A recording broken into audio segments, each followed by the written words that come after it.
Flappers are the quintessential symbol of the 1920s. You can recognize them immediately by their fashion, their dancing, and their sex appeal.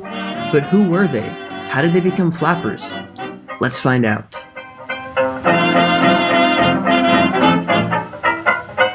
Make sure I go to sleep on time, the right time I'm supposed to be going to sleep. Alright? Okay.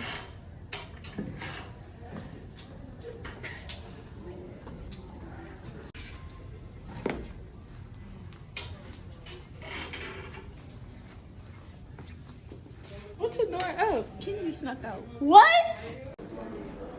What could she possibly would have went? I don't know. She just got the love.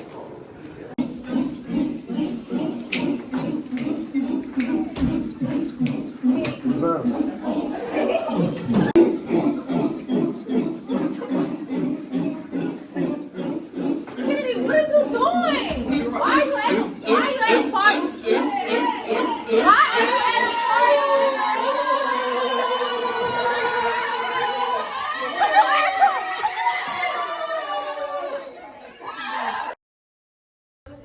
Go to sleep on time too.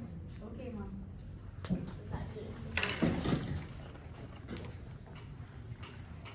Style of a flapper was the aptly named 1920 film The Flapper, starring the beautiful Olive Thomas.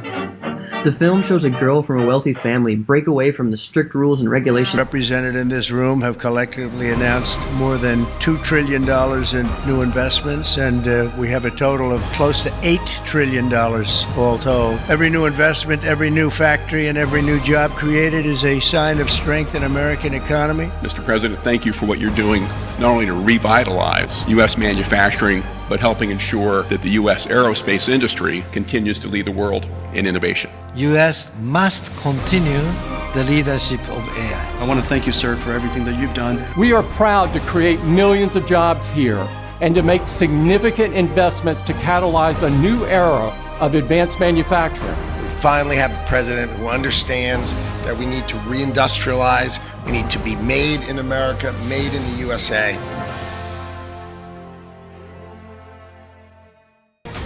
This is a Fox 5 special report. We're following breaking news where a jury has just found former President Donald Trump liable in the E. Jean Carroll civil battery and defamation lawsuit. All right, let's get right out to Jessica Formoso, who is live outside federal court in Lower Manhattan with more on the verdict. Jessica.